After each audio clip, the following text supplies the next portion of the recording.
Halo teman-teman semua, kembali lagi bersama Adinda di channel Batas Kisah.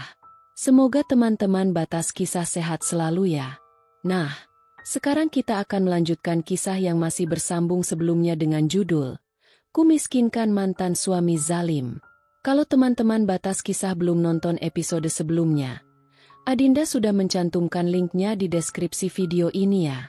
Yuk simak ceritanya sampai selesai.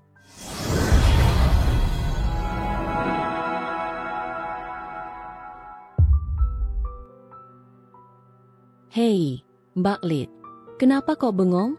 Bukannya kerja. Seseorang menyapa, lebih tepat menyindir. Tahu nih orang tua, baru aja keterima kerja, udah males-malesan. Maklum orang tua, apalagi kalau nggak biasa kerja keras. Pegal-pegal kali tuh badan. Butuh balsem nek. Ramai komentar para petugas kebersihan itu. Disusul tawa renyah mereka. Ya, mereka memang terlihat masih darah muda. Rata-rata yang kerja di sini anak-anak kuliahan yang memanfaatkan paruh waktunya untuk membantu mengurangi pengeluaran orang tua walau sekedar uang jajan. Kualat kalian, bentakku. Bercanda, Mbak Lid. Gitu aja kok diambil hati.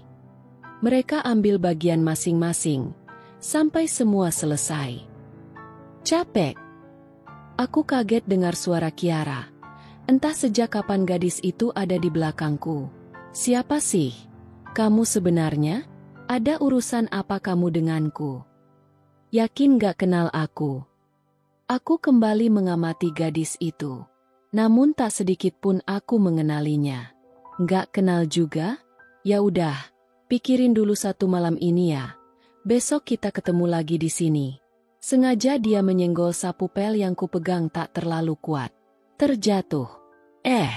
Maaf, sengaja. Geram sekali aku dibuatnya. Tahan Lydia, tahan. Kenapa Ra? Tanyanya yang baru saja ada di antara kami. Itu Nai, aku sengaja. Katanya dengan menunjuk sapu pel yang tergeletak di lantai. Dengan muka polos seolah-olah merasa bersalah. Oh itu, nggak apa-apa sih. Tukas Nai. Sudah sana kalian. Gertakku. Marah, Tan. Selidik Kiara. Marah aja lagi. Biar plong itu dada. Kualat kalian. Lagi-lagi kata itu kuucapkan. Bluk. Kiara yang hendak berlalu menendang pelan sapu yang ada di tanganku itu. Spontan aku membalas mengayunkan kaki. Dan, bruk. Au, sakit. Aku meringis tertahan. Kakiku tak sengaja menendang kaki meja. Ampun sakitnya. Jangan-jangan salah urat ini. Kiara dan Nai menoleh berbarengan demi merespon pekiku. Kualat sendiri kan? Kiara melempar kalimat itu kepadaku. Keduanya berlalu dari hadapanku. Ya sudahlah, ini juga sudah sore. Sudah waktunya aku pulang. Dalam perjalanan pulang aku merasa ada yang mengikuti. Apa itu Kiara ya? Kalau iya, segitu ingin taunya dia tempat tinggalku. Bodoh amatlah, anggap aja dia itu bodyguard. Kan lumayan punya bodyguard gratisan.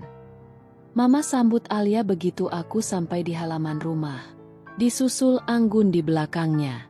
Gadis kecilku itu menyalami tanganku bergantian. Papa mana? Ma, kok belum pulang? Tanya Anggun. Emang papa belum pulang? Tanyaku balik, keduanya menggeleng pelan. Baguslah, nggak usah pulang sekalian. Mama kok gitu? Protes Anggun. Anggun memang dekat dengan Mas Rudi. Paling mengerti juga kondisi papa, sambungnya itu. Daripada menyusahkan, ketusku. Tiba-tiba mata Anggun menangkap sosok di seberang jalan. Mama, itu orang kok. Kayaknya mengamati kita. Apa mama kenal? Secepat mungkin aku memutar kepala ke arah belakang. Aku tak menemukan siapa-siapa di seberang jalan sana. Mungkin itu Kiara. Dia secepat cahaya menyembunyikan diri. Ah, masa bodoh lah. Bocah kecil juga. Gumamku. Bocah kecil siapa? Mama. Anggun rupanya dapat mendengar gumaman itu. Ah, enggak apa-apa.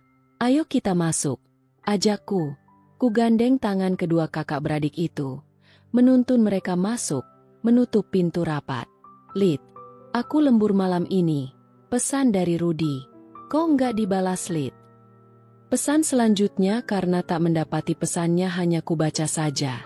Lagi-lagi aku tak menanggapi pesan itu. Lid, kamu kok gitu sih? Kenapa kamu? Lid, balas dong. Sayang, biar aku tenang kerjanya. Ya sudah, mau dibawakan apa? Berisik amat sih kamu, Mas. Akhirnya ku balas juga. Kalau lembur, ya lembur aja sih.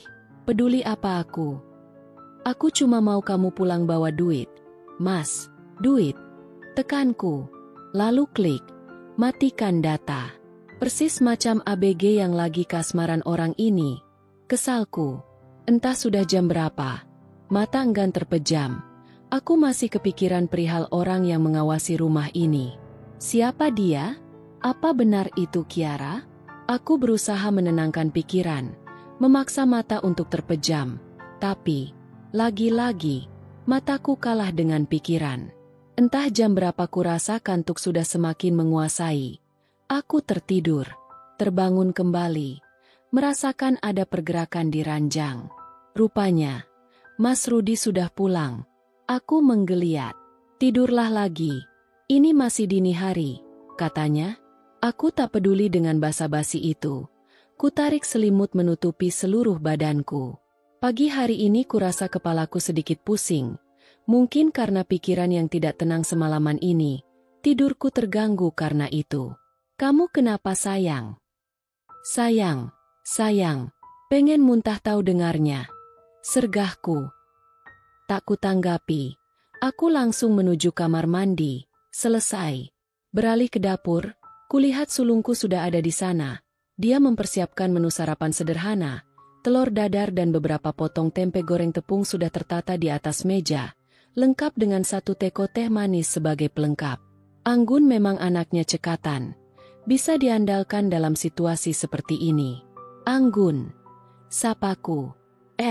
Mama udah bangun. Anggun menyahut dengan senyuman, yang menurutku mengalahkan manisnya teh buatannya.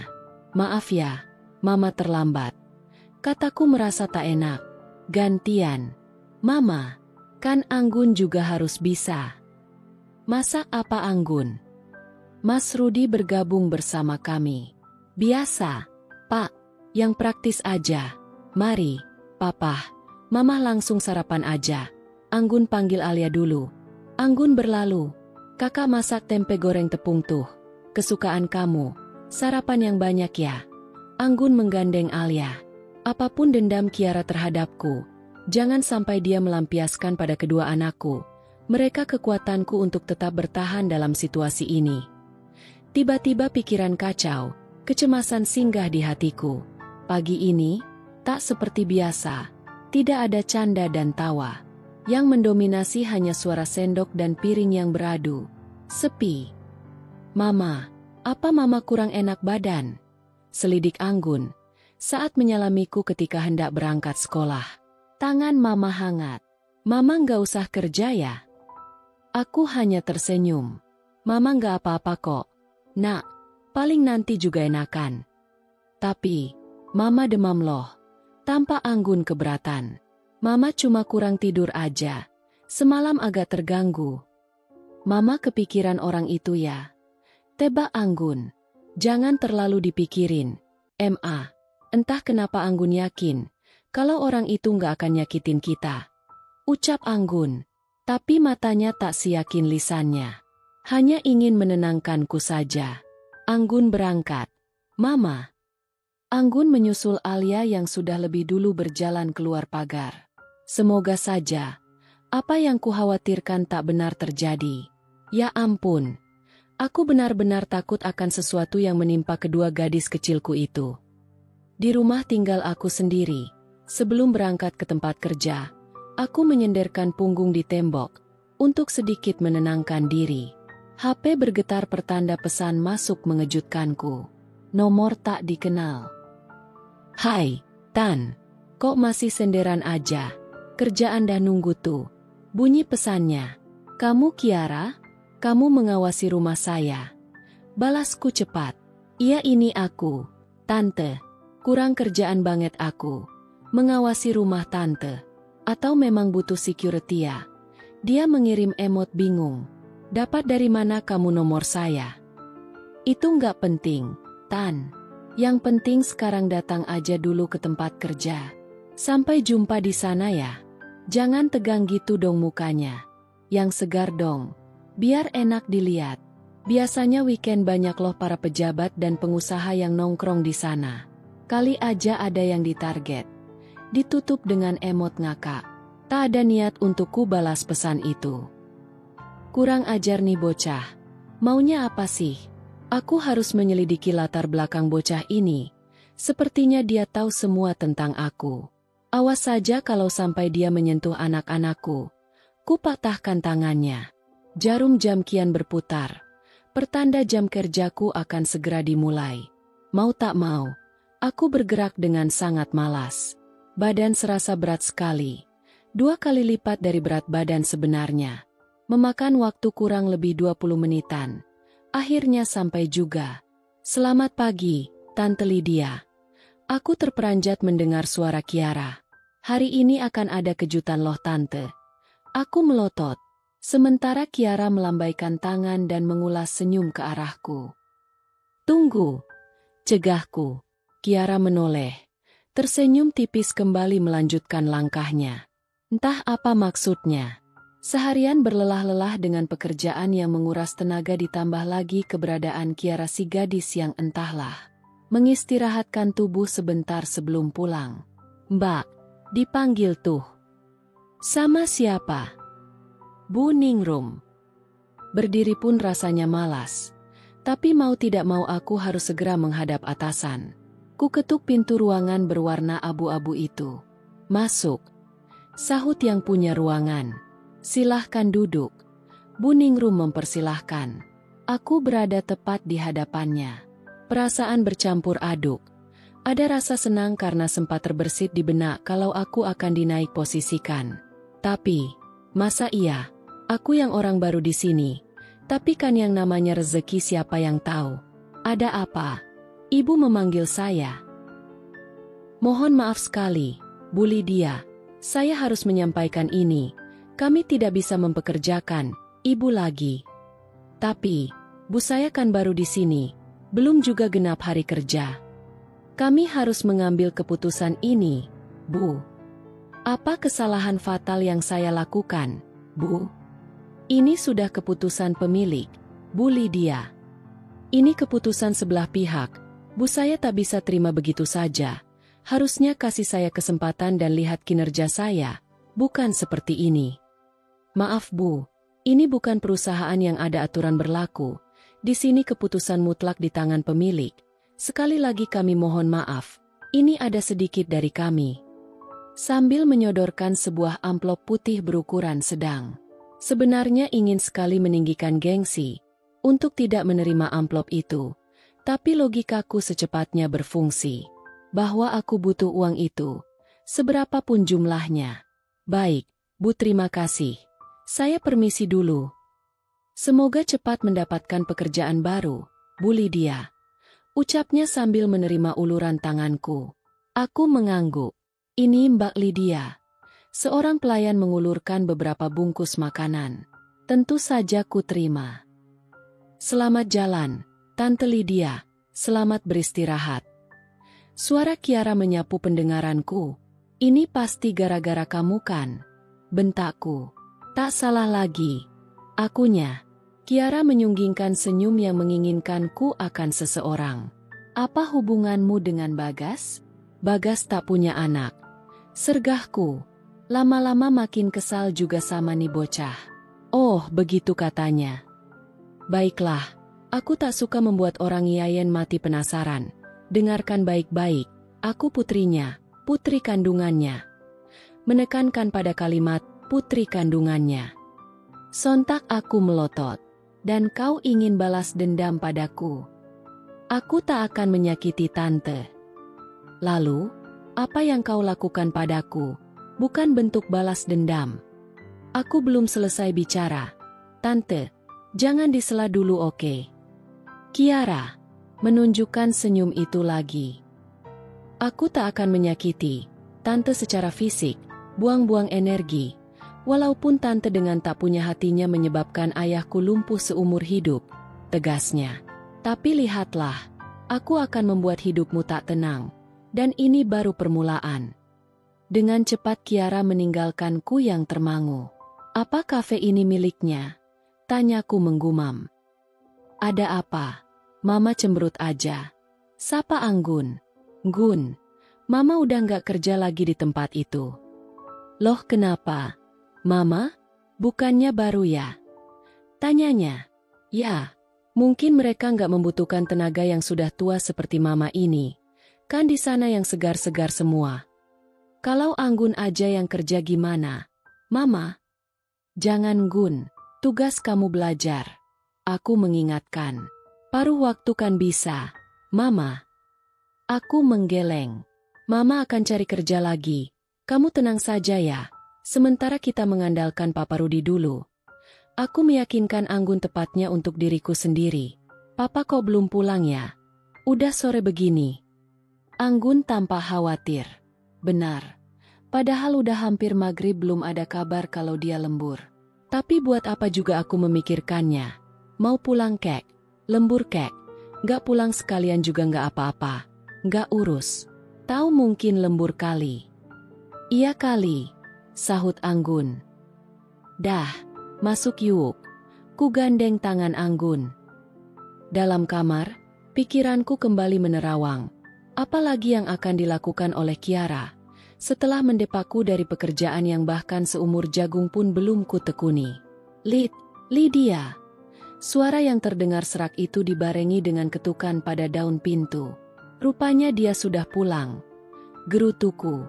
Dengan sangat malas aku turun dari ranjang empuk itu, membuka pintu, kemudian berbalik badan tanpa menoleh ke arahnya. Malas aja rasanya. Bisa tolong buatkan aku teh? Tanyanya dengan suara seperti lemah yang dibuat-buat. Nggak bisa. Aku capek. Ketusku. Enak saja. Kamu lagi ada masalah. Kalau iya kenapa? Bisa bantu apa kamu? Berceritalah. Sayang aku akan mendengarkan. Hah, mendengarkan dia bilang. Aku dipecat. Baguslah. Lebih baik memang kamu di rumah saja. Jawabnya santai. Namun berhasil menyulut emosiku. Apa kamu bilang? Bagus. Mas kamu pikir kamu mampu memenuhi semua kebutuhanku dan anak-anak sendirian? Sesaat Mas Rudi terdiam. Aku masih sanggup kok. Kamu sendiri nggak yakin. Lagian kamu lembek amat. Bisa-bisanya kamu nggak kebagian harta kamu. Aku kembali mengungkit kebodohan itu. Ini benar-benar kebodohan yang hakiki menurutku. Hening tak ada sahutan. Mas Rudi bangkit meninggalkan tepi ranjang menuju kamar mandi. Suara guyuran demi guyuran air terdengar tenang. Tak seperti biasanya. Ada apa dengannya? Biasanya dia paling berisik di kamar mandi. Berangkat ya, Mama. Pamit kedua anak gadisku. Dengan riang mereka. Meninggalkanku menuju tempat di mana mereka menuntut ilmu. Pun dengan Rudi. Aku kembali pada rutinitasku. Beres-beres. Perdapuran dan perkainan. Selesai. Tepat saat aku keluar. Sebuah sepeda motor baru saja berhenti di depan gerbang. Aku buru-buru menghampirinya. Jalan, Mas. Suruhku setelah aku mendudukkan diri. Kita kemana, Bu? Laundry rapi kali, terangku. Laundry rapi kali tak jauh dari rumah yang kami tinggali. Kalau saja matahari belum tinggi, aku akan berjalan kaki saja demi mengirit pengeluaran. Bu, saya butuh pekerjaan. Boleh saya bantu-bantu di sini? Dengan wajah memelas yang dibuat-buat, berharap ada pekerjaan untukku. Sebentar, Mbak saya panggilkan dulu pemiliknya. Orang yang kukira pemilik ternyata bukan. Tampak kedua wanita itu sedang berbicara. Sesekali melirikku. Spontan aku menundukkan kepala. Keduanya berjalan ke arahku. Ini mbaknya, Bu. Mbak ini Bu Mira pemilik laundry ini. Aku mengulurkan tangan yang disambut hangat oleh Bu Mira. Rumahnya di mana? Mbak? Oh, nggak jauh ternyata ya. Tanggap Bu Mira setelah aku menyebutkan komplek perumahan tempat kami tinggal. Iya Bu, dekat bisa jalan kaki. Jawabku berusaha seramah mungkin. Kalau nggak butuh pekerjaan ini, mana mau aku beramah tamah, apalagi dengan orang baru kenal. Baiklah, Mbak siapa namanya? Lydia, Bu. Mbak Lydia saya terima. Kebetulan sekali kami juga lagi butuh tenaga. Selamat bergabung ya. Semoga Mbak Lydia betah. Tuturnya lembut. Terima kasih banyak Bu. Terima kasih banyak. Aku menyalami tangan Bu Mira. Kali ini aku sungguh-sungguh. Kapan saya bisa mulai bekerja, Bu? Terserah Mbak Lydia saja. Kalau bisa langsung kerja hari ini bagus. Atau mau balik besok saja juga nggak apa-apa. Saya langsung kerja sekarang saja, Bu. Bu Mira melambaikan tangan kepada wanita tadi. Mbak Lydia, ini Susi. Susi yang akan membagi pekerjaan pada Mbak Lydia. Aku mengangguk mengulurkan tangan disambut baik oleh Susi. Ajak Mbak Lydia. Sus, saya mau ke dalam dulu. Mari, Mbak. Aku mengikuti Susi. Mbak minta tolong jemur pakaian ini ya. Pintanya, jemurnya di mana? Maklum aku kan orang baru. Di halaman samping bak, di sana ada jemuran. Dengan semangat ku angkat bak berisi kain itu. Dengan sigap aku melakukan pekerjaanku. Hai, Tante Lydia. Lagi-lagi suara Kiara mengejutkanku. Kenapa bocah ini selalu ada di mana-mana? Apa maumu Kiara? Jangan bilang kamu akan merampas pekerjaanku lagi. Bentakku. Aku merampas pekerjaan model begini? Ah, yang benar saja. Tante lupa ya. Aku ini Kiara Bagaskara. Dia pergi dengan tangan yang melambai-lambai. Apalagi yang akan dia lakukan? Kehadiran Kiara berhasil membuatku gelisah. Pikiranku tak bisa diajak kompromi. Kenapa kamu, Mas? Lydia yang tengah menyiapkan sarapan pagi itu, sekedar basa-basi kepada suaminya. Ia hanya heran dengan wajah pucat suaminya. Kurang enak badan, Lid. Katanya singkat. Papa nggak usah kerja dulu kalau gitu. Kata Anggun yang baru saja berada di tengah-tengah orang tuanya. Nggak boleh gitu dong. Baru aja kerja sebulanan. Udah senaknya mau libur. Emang itu perusahaan papa kamu yang punya? Sinis Lydia. Anggun melongo. Tak menyangka ia akan mendengar kalimat setajam itu terlontar dari bibir mamanya.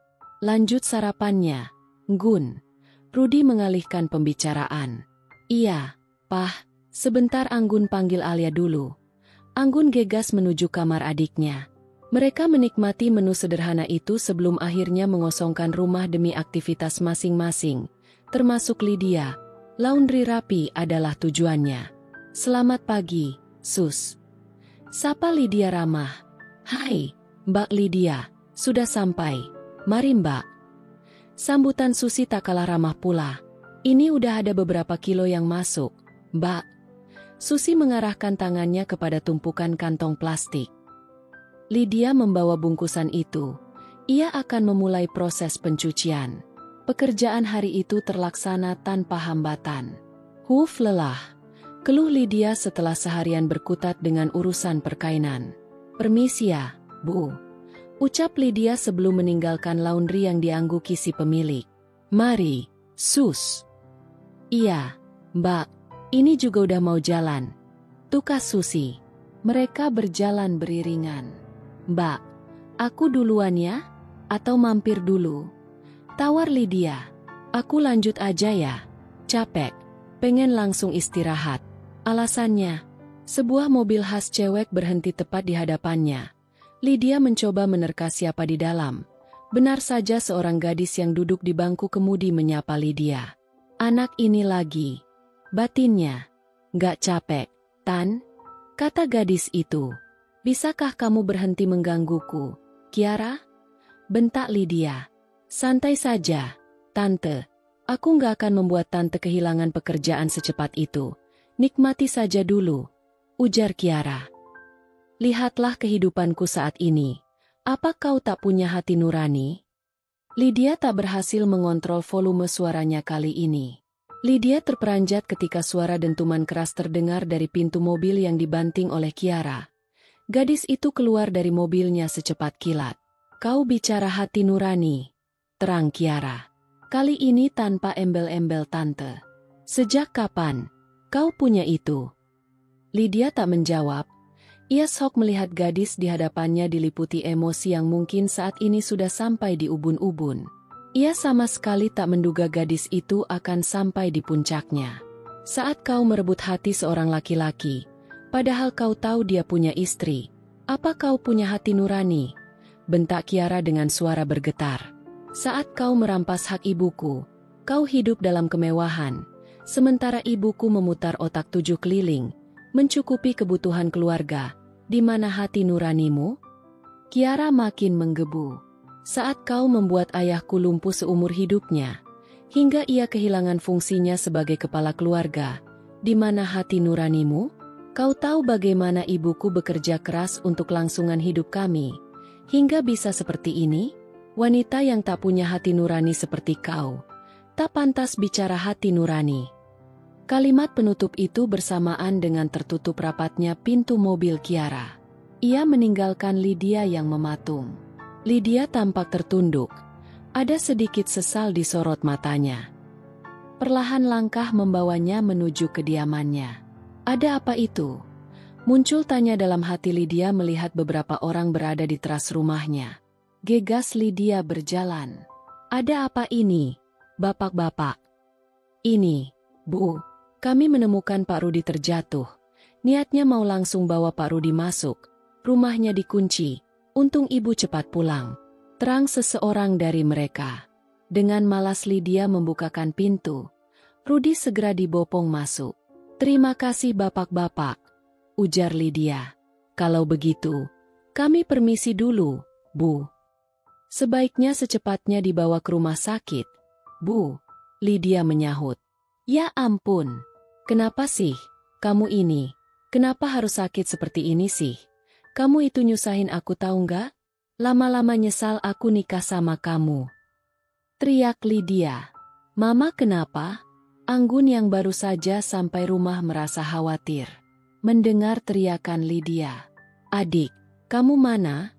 tanya Lydia yang tak melihat putri bungsunya. "Ada tuh." Anggun menunjuk arah kamar Alia. Lydia tampak menetralkan emosinya. "Mama kenapa?" tanya Anggun tak mau lelah. "Lihat tuh di kamar," ketusnya. "Papa kenapa, Mama?" "Makanya lihat." Anggun tergesah menuju kamar orang tuanya. "Astagfirullah, Pak, Papa kenapa?"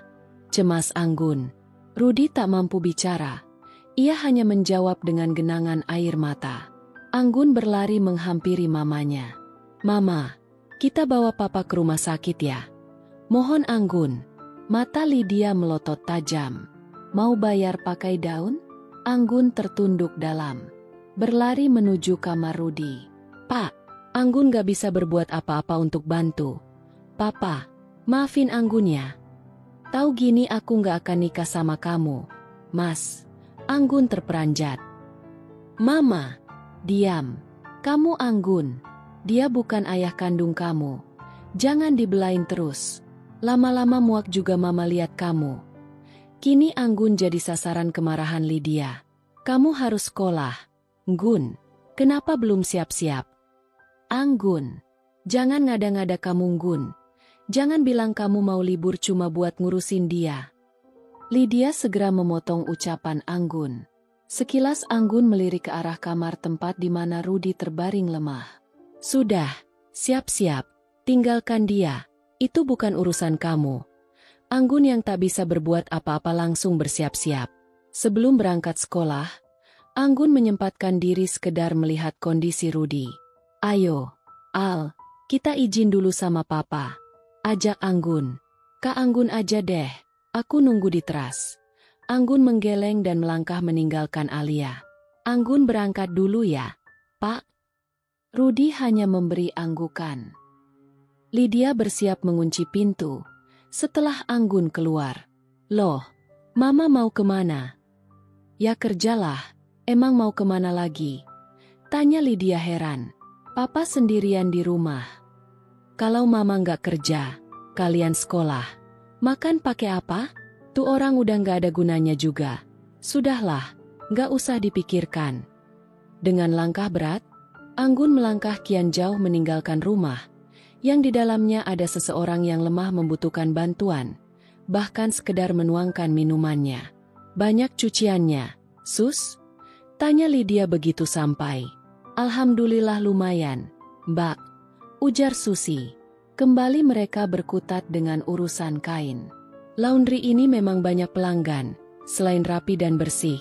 Posisinya yang strategis dekat dengan beberapa komplek perumahan dan kos-kosan.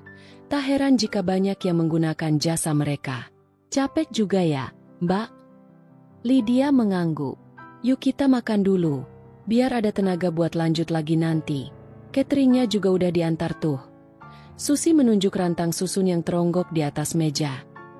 Lydia menyantap makanannya dengan lahap, tanpa memikirkan Rudy. Jam pulang seperti biasa. Kedua pegawai itu meninggalkan laundry. Anggun, Alia makan yuk, Mama tunggu ya. Ajak Lydia di pintu kamar anak-anaknya. Loh cuma segini, Mama? Tanya Anggun heran. Melihat di atas piring cuma ada 3 butir balado telur. Maunya berapa? Buat Papa. Ngapain juga kamu pikirkan orang itu? Lydia mulai menaikkan suaranya. Kasihan Papa. Mama, bodoh amat. Siapa suruh dia sakit? Udah tahu kondisi ekonomi lagi sulit. Pakai acara stroke lagi. Anggun tertegun. Melirik di sampingnya Alia tengah makan dengan santainya. Tampak sekali tak menghiraukan papanya. Papa juga harus makan. Mama. Terserah aja. Kalau kamu mau bagi buat dia. Yang jelas. Untuk nasi dan lauk Mama cuma sediakan untuk 3 orang. Kalau kamu nggak keberatan, silahkan bagi punya kamu. Dengan cekatan Anggun menyendok nasi dan sebutir telur. Berlalu ke kamar Rudy. Mama. Kita bawa Papa. Iya. Mama juga ada rencana kok. Mau membawa Papa kamu kan? Potong Lydia cepat. Iya Mama. Jawab Anggun bersemangat. Besok. Kata Lydia. Baik Mama. Anggun tampak antusias. Ke panti jompo. Heh. Anggun shock. Dah. Lihat tuh siapa yang datang. Suruh Lydia ketika mendengar suara ketukan di pintu depan. Anggun berjalan santai menuju pintu. Dari mana, Pak? Cari siapa? 2 orang lelaki muda di hadapan Anggun. Kami mau bertemu Pak Rudy. Siapa? Gun.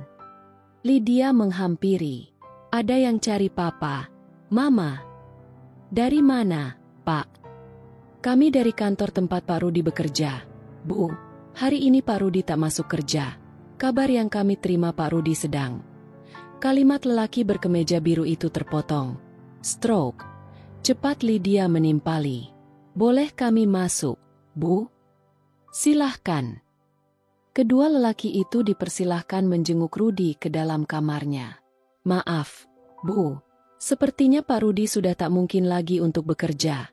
Dengan sungkan lelaki berbatik itu hendak mengutarakan maksudnya. Iya, saya mengerti. Kalau tidak ada lagi keperluan, kalian boleh tinggalkan kami. Usir Lydia secara halus. Sebelum berpamitan, mereka menyerahkan sebuah amplop. Semoga dapat sedikit meringankan ibu sekeluarga. Terima kasih. Baik, Bu. Kalau begitu kami permisi dulu.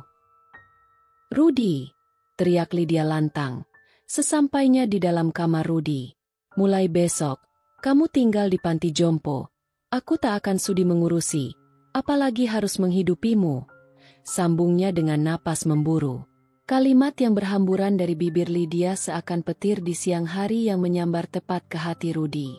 Perih, sudah pasti. Mengingat Lydia adalah wanita yang begitu digilainya. Lah bahkan memilih untuk membuang Elsa dari hidupnya demi seorang Lydia. Kamu, membuangku, Lid. Terbata dan susah payah Rudy mengucapkan kalimat itu. Kamu pikir aku akan mengurus kamu? Rudy, jangan mimpi. Kamu, Aku tak akan menghabiskan waktuku untuk itu. Hal yang sia-sia. Pagi, sebuah taksi telah parkir di hadapan rumah. Lydia buru-buru menghampiri. Supir taksi keluar dan mengikuti Lydia dari belakang. Dengan bantuan supir taksi itulah Lydia memindahkan tubuh tak berdaya Rudy ke dalam angkutan yang akan mengantarnya. "Mama, Papa mau dibawa kemana?" tanya Anggun ragu. "Semalam kan sudah Mama bilang," ketus Lydia. "Tapi, Mam, sudah, nggak ada tapi-tapian. Di rumah juga kamu nggak akan sanggup ngurus." Anggun menunduk menahan air matanya. "Jangan lebay kamu, Gun. Itu bukan ayah kandung kamu. Berguna juga nggak. Masuk kamu. Siap-siap ke sekolah." Anggun hanya bisa menurut, meninggalkan Lydia yang sedang berbincang dengan supir taksi. Entah apa yang mereka bincangkan.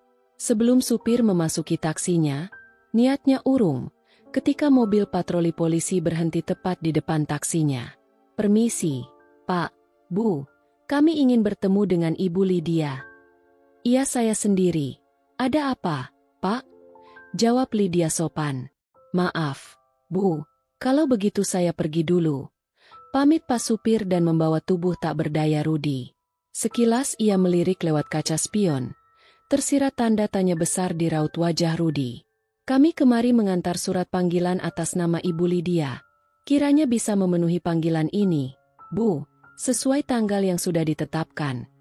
Jelasnya lalu menyodorkan sebuah amplop coklat. "Ada apa ini, Pak?"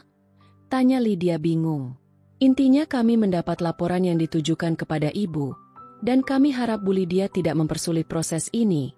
Penuhilah dan kami akan jelaskan nanti di kantor." Tangan Lydia gemetar. Keringat dingin mulai muncul di pori-pori. Lydia hendak memutar badan kembali ke rumahnya. Di waktu yang bersamaan, sebuah mobil berhenti dengan manis di hadapannya, membuatnya urung berbalik. "Kamu, Tante Lydia, barangkali kamu akan menghabiskan sebagian besar hidup kamu di balik jeruji. Jadi, kamu..." Lydia tergagap. "Sudah kubilang, aku tak akan menyentuh kamu secara fisik. Aku tak akan mengotori tanganku. Biarkan hukum yang akan menyentuhmu, Tante."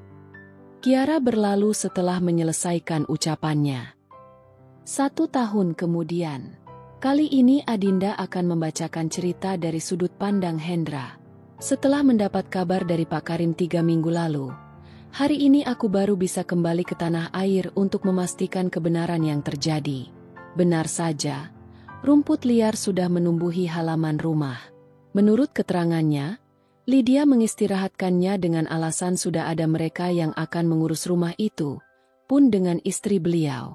Pak Karim dengan sangat berat melepas pekerjaannya. "Halo, Pak Hendra." Suara di seberang sana terdengar setelah telepon tersambung.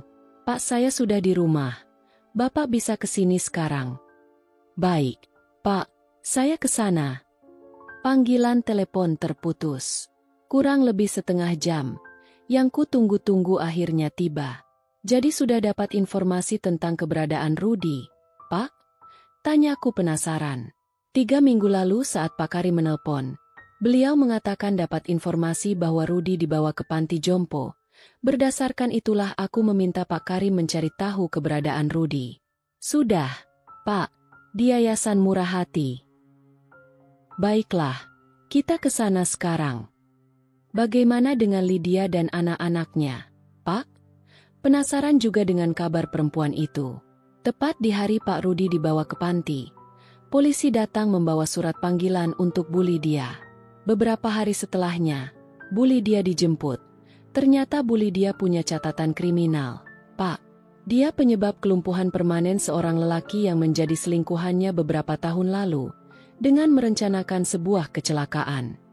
Aku menarik napas mendengar penuturan panjang dari lelaki sepuh di sebelahku. "Anak-anaknya, Pak." Kabarnya, anak-anak itu dijemput oleh ayahnya, Pak. Ingin sekali aku memaki Rudy ketika sampai di panti itu. Tapi rasa iba menghampiri ketika melihat kondisi Rudy yang memprihatinkan, membuatku urung melakukannya. Lagi pula bukankah kini dia sudah menuai apa yang dia tanam dulu? Dulu dia buang istri dan anak-anaknya. Sekarang dia pula yang dicampakan. Kulihat Rudi kesusahan menyambut uluran tanganku. Karenanya, aku yang langsung meraihnya. Apa anak-anak sudah tahu kondisimu? Rudi menggeleng. Mengapa kau tak menghubungiku? HP-ku dijual, Lydia. Dengan sangat terbata-bata Rudi menyahutku. Kondisi Pak Rudi sudah sangat memprihatinkan. Pak, kemampuan Panti terbatas dalam pengobatannya. Mengingat tidak ada keluarga yang bisa diajak musyawarah. Begitu penjelasan pimpinan Panti tadi saat kami menanyakan keadaan Rudi. Kita ke rumah sakit sekarang. Pihak Panti sudah mengurus keberangkatan. Aku akan menghubungi anak-anak. Rudi menggeleng. Kenapa? Kau sungkan? Sejak kapan? Lagi Rudi menggeleng. Jangan kabari. Memoriku memutar kembali cerita Rudi waktu itu. Gilang tak ingin dibebani di masa tuanya nanti. Anak-anak harus tahu kondisimu. Biar bagaimanapun kau adalah ayah mereka. Aku akan menghubungi Elsa. Semoga saja dia tidak ganti nomor. Mengingat sudah lama aku tak pernah lagi komunikasi dengannya. Berangkat sekarang, Pak. Ambulan sudah siap. Seorang petugas menghampiri. Nah, di sini Adinda akan membacakan cerita dari sudut pandang Elsa. Gilang, Raka, Seruni. Seruku memanggil ketiga anakku. Mereka keluar dari kamar masing-masing. Aku menepuk-nepuk sofa memberi kode agar mereka duduk. Ada apa sih, Mam? Serius amat. Si sulung penasaran. Barusan Om Hendra nelpon. Papa kalian sekarang lagi di rumah sakit. Sekarang juga kita berangkat ya, titahku. Sengaja tak kutanyakan pendapat mereka. Khawatir Gilang mengelak tak mau ikut. Perjalanan melelahkan. Akhirnya sampai juga di rumah sakit tujuan. Bagaimana kondisi Papa, Om? Tanya Gilang setelah menyalami tangan Hendra. Disusul kedua adiknya. Papa sudah ditangani dengan baik. Untuk kondisinya kita perlu bersabar. Mama nggak ikut. Ada, Om. Aku melambai ke arah Mas Hendra. Rupanya dia belum melihatku. Padahal jarak kami hanya sebuah mobil saja. Dia terlalu fokus pada anak-anak saja. Mari, El. Kami menuju ruangan tempat Rudi dirawat. Papa. Seruni menghambur memeluk Rudi. Air mata tak bisa dibendung. Kalian datang? Kulihat air mata Mas Rudi berlinang. Sesaat kemudian meleleh dari sudut matanya. Bergantian anak-anak itu memeluk Mas Rudi. Ada cinta yang begitu tulus untuk ayahnya. Maaf. Kalimat Mas Rudi terputus. Papa nggak perlu minta maaf. Karena tanpa diminta pun kami sudah memaafkan Papa. Suara Raka terdengar bergetar karena tangis. Papa tetaplah papa terbaik kami. Papa hebat. Papa cepat sembuh ya. Kita pulang, Pak. Kami kangen Papa. Sesenggukan Gilang memeluk papanya. Melebur semua kerinduan yang menggunung lebih dari setahun itu. Sedangkan Seruni dan Raka seakan tak ingin melepaskan pelukan mereka. Kau hebat, El. Tak sedikit pun terpancar kebencian di mata anak-anak kepada ayah mereka. Sekalipun sudah disia-siakan. Salut Mas Hendra. Aku hanya tersenyum. Elsa. Aku mendekat. Aku sudah memaafkan. Mas, tak ada yang perlu disesali lagi. Sekarang Mas fokus sama kesembuhan Mas. Demi anak-anak. Lagi, Mas Rudi menitikan air mata semakin deras. Papa. Jerit Seruni mengejutkan kami. Mas Rudi kejang. Dengan sigap Mas Hendra berlari memanggil dokter. Hasil pemeriksaan, tensi Mas Rudi kembali naik, pembuluh darah pecah, ditandai keluarnya darah dari mulut. Tak ada pilihan lain selain melakukan perawatan intensif di ruang IGD. Setelah 2 hari di ruang IGD takdir berkata lain. Kini anak-anak tak hanya terpisah jarak dan waktu dengan ayahnya tapi sudah berpisah alam. Selamat jalan, Mas. Tamat. Terima kasih teman-teman batas kisah. Mohon maaf jika Adinda ada salah kata. Semoga teman-teman semua bisa terhibur dengan cerita yang Adinda bawakannya. Sampai ketemu lagi di cerita berikutnya. Sekian dan terima kasih.